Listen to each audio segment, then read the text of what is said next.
it just that I'm feeling sad? Is it just that I'm feeling like whatever emotion it might be?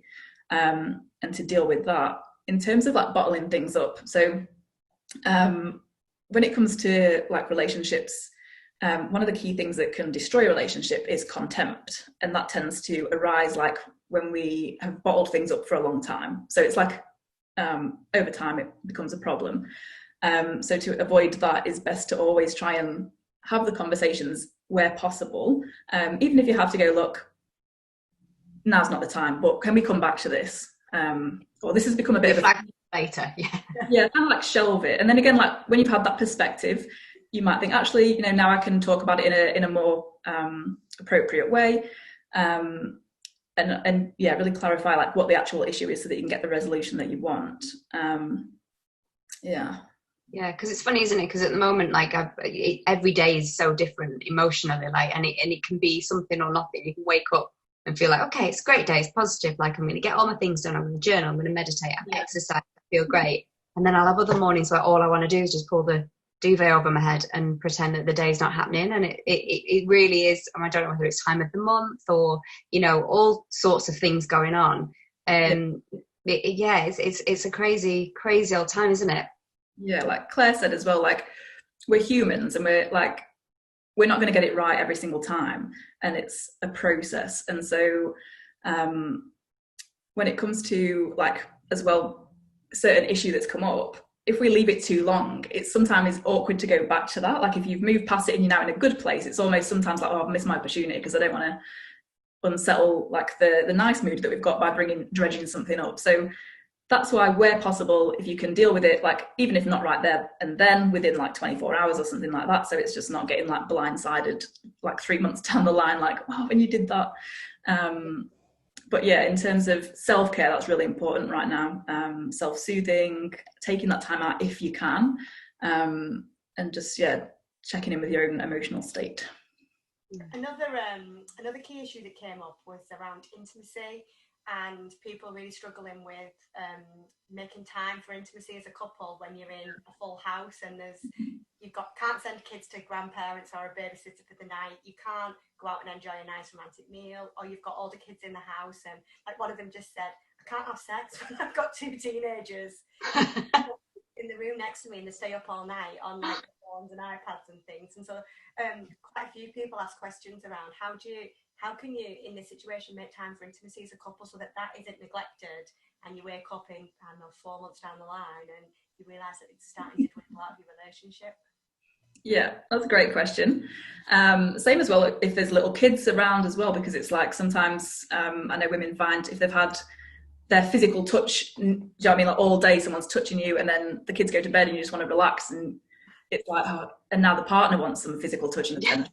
They don't want you to go there. So it's getting creative, like obviously in times like this. So when it comes to like desire and sex and intimacy, a good thing to do is to kind of like keep it simmering away. So like, what can you do to keep that simmering? Like, could it be like, okay, you can't do anything right now, but could you send a cheeky message to your partner, or like send a picture message or something like that that's like private between you two in a way that you can communicate that just is a little bit cheeky. Or again, like physical touch when your partner's making a cup of tea and you go up behind them and give them a little hug or a little kiss. Just think about, obviously again, it's different to different people because different people have got different love languages. So that's why this kind of in this situation, finding out your partner's love language, if you don't already know it, and telling them yours is a great one. Because, for example, with the intimacy thing, if physical touch is like way down the list for your partner, and like words of affirmation is their number one, and you're just like going there trying to do the touch thing, it's not going to hit as much, it's not going to be as powerful. Whereas if you start to like maybe leave them a note or send them a text or whisper something in their ear like as you pass them by, that's going to keep that simmer going. So then when you do finally get the time and the opportunity to crank up the boil, then it's going to be much more exciting. But it also keeps that excitement going throughout the day as well. I think as well that the thing at the moment is like 98% of the time I'm in joggers and hair scragged up that I've not washed for at least a week, and makeup on and looking tired, although I don't know why I'm tired. And it's really not attractive or not sexy, or maybe it is, I don't know, but I don't feel it. So I think that's another thing, isn't it? And have any of you been doing like date nights in the week or anything? Claire, have you been doing that? No, but it is something I have thought. I have seen other people do it, and I always look and think, oh, that looks really nice, we should do that, but then don't do it. Never get around to it. Yeah. Yeah, because I've seen friends do it, but it's friends without children again, because like you say, at the end of the day, when Stan is a million miles an hour through the day and it's lovely when he just wants to play non-stop. So when you get to the end of the day and he finally goes to bed and we make dinner and we sit down, then the last thing I feel like doing is going to do my hair and makeup and putting a nice frock on. I'm quite happy if I'm comfy's at that point. So I think that's another thing with the intimacy, isn't it? I think, or definitely for me anyway, I feel that goes hand in hand, and it's that feeling of getting dressed up and feeling nice and feeling attractive and giving yourself that confidence to then feel like, oh right, okay, but maybe in the daytime when you've got children, it's not the time really to do that. Yeah, again, it comes down to prioritizing it, doesn't it? It's like we have to participate in the creation of what we want. So if we all just kind of slob around with our dry shampoo and in the jogging bottoms and expect our relationship to flourish in this situation, we're being a little bit delusional. So we've got to think, okay, what do I want? What do I want instead? Okay, this relationship is going well, or we're in lockdown, we don't have the freedom or the exciting things that we used to outside. How can we recreate them and brainstorm either together or separately, or go, right, this week I'm going to do date night for us, next week on Wednesday at 7 you're going to do date night for us, and take it in turns, and just think how can we get creative and think about the qualities that you want to experience, whether it be excitement or a bit of adventure, and then what can you do, how can you physically create that experience, and then again with intimacy, the sensuality side of things. So prioritizing, if that is something that really makes a difference to how you show up with your partner and how you feel inside, prioritize, okay, on Tuesday or whatever, I'm going to make an effort, I'm going to dress up, do my hair, do my makeup. Again, obviously when you've got kids running around, it can be a challenge, but it's all about setting that intention and then following through with it to create the experience that you want. It's almost like putting it in the diary then, isn't it? Because we did that this week for our anniversary, and actually we wouldn't have ordinarily done that. It was a Tuesday night, not that days make any difference at the moment.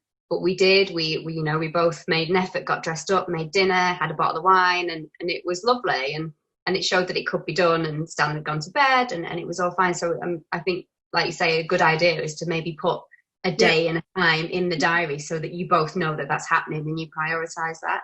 Sorry, Claire, what were you going to say? And I was going to say, I totally agree. And even if you're somebody who doesn't dress up and put makeup or anything like that on, it's just the time, because it's so easy. I know we fall into, like you're saying, Sarah, you have dinner after the kids have gone to bed, and then we'll just lay on the sofa and watch a box set, and you just fall into that habit. And I think just to make that time where you go, do you know what, phones off, no telly, and just actually talk and have time just as a couple, where you're not mum and dad and you're not whoever in work, and you're just sitting and chilling at home, not watching telly, not flicking through your phone, being triggered by whatever you're reading about the current situation. But diarising time, and then you've also, when you diarise it, you've got that to look forward to throughout the week, because it's in there. It's not just let's grab an hour when we can, because that hour never comes to think. Exactly. In there, you can look forward to it then. Yeah, because normally you have occasions to look forward to, don't you? You'll have a date in the diary, or a weekend, or a night out, or someone's birthday, or you've got things, haven't you? So even if you've had a bit of time, like you say, Claire, when you don't see your partner much, and I'm the same with mine, we're both very busy and we don't see each other much, but it's always nice because we have those things in the diary and things to look forward to. So I guess it's just emulating that with things at home, isn't it? And occasions that you pop in the diary. Yeah, and to not kind of think, well, if I have to schedule it, then it's not exciting, it's not spontaneous, it's not fun. It's no, if I want that experience, then I've got to do something to make that happen. You were saying about date nights and stuff. They're really powerful, and I've seen them literally transform relationships, because it's that commitment to each other. It's whatever else is going on Wednesdays, we come together, we drop everything, we prioritize each other, and that helps us meet our needs and develop and deepen that connection. And I've got a couple of friends on Facebook who are recreating their favourite kind of like experiences. So they'll do like a movie night, like with cinema, and they'll buy some popcorn from the shop that week and create like their cinema experience. Or they'll do their favourite Indian restaurant. So they'll cook up an Indian meal and literally like draw a sign and put it on the door for the name of the restaurant, and take it in turns to recreate these experiences that each other likes. They both have got kids as well, so it's like a busy household, but they're doing it. So it goes to show that it actually doesn't take that much effort just to make something a bit fun, put in a bit of effort and get that reward, and the deepened connection. Yeah, because we've been doing that with Stanley every week. We do a cinema night every Friday, a cinema night, and we've done that now religiously, and he looks forward to it. And so as a family and as a relationship with the little one, that's been working perfectly. Like, it's really special for all of us. And like I say, we get popcorn and we turn all the lights out and shut the curtains, and we make our own little cinema, and it's lovely. So like you said, there's no reason why you can't do that with your partner in a different little scenario. It's when the kiddies have gone to bed. Definitely. We've done that as well. We've done a movie night. We've been watching like old 80s and 90s movies, like the girls watch things we watched as kids. And so we've been watching like Turner and Hooch and the Goonies, and but everything seems to be for the girls. We're doing everything for the girls, and we are really not doing anything for us. And I mean, I don't worry that we'll fall out of love, if you like, but we've been together for years. But I do think that this is going on longer than we ever planned. And at the minute, we kind of just live like housemates, two people in a house looking after a kid, both worn out, both tired, like Sarah said, even though we're not doing anything. But just slowly forming this new routine that actually is not a routine that I want going forward in terms of a relationship. Mm-hmm. But it's us that need to do something about that, I suppose. Like, it's making the effort, isn't it? Is how many hours I waste just on the phone or watching Netflix on a night that could be spent creating a date night, even like just cooking a meal or doing something. Do you know what actually really has helped me since when we our first Wellbeing Wednesday, when we had Jill on, was switching my phone off between 9. I think I've set it from 10 p.m. till 9 a.m. I don't have my phone, and I've put the screen limit on, which I didn't even know existed prior to this. So it gives me like you can set it for whatever you want, but I think I put a limit of like 2 hours on any social media. So it actually has made me get off my phone more, knowing that there's a limit on it, because I kind of go on to check it, whether that just be for personally or for work, because obviously I have to use it for work quite a lot. But I'll go, okay, right, well, I don't want to run out of time, so I'll put my phone down for a bit. And that's made me spend more time with Stanley, or engaging, or actually just like taking things in, and also taking my mind off what's going on, because regardless, and we were saying this, weren't we, that once you go on your phone, it doesn't have to be on the news, you just can't avoid what's going on. So you know, it's a nice way to actually switch off from that, is to put that down and have that that time then with your loved ones. And that's something that I actually then want to take forward after this, because you so kind of, you can be in control of how much you're on your phone, but you don't end up doing, do you? You just keep picking it up, and it's almost like a habit. Yeah, definitely. There's one more question that somebody raised, Laura, was that how you handle this situation. So they're in a household with children, but older children, and some of them have actually reacted in a totally different way than they thought they would. Their behaviours not being, I suppose, what they thought their behaviour would be. Is how do you deal with that? How do you kind of approach that? Okay, interesting. So do you have any idea if is it in a way that... I just know they're a family that obviously live together with older children, teenagers, a bit older, and one of them in that situation is behaving in a way that they never expected during this lockdown, or they're seeing behaviours that they never knew. Okay. That person displayed before, and so okay, cool. by it, don't know how to deal with it. Okay, cool.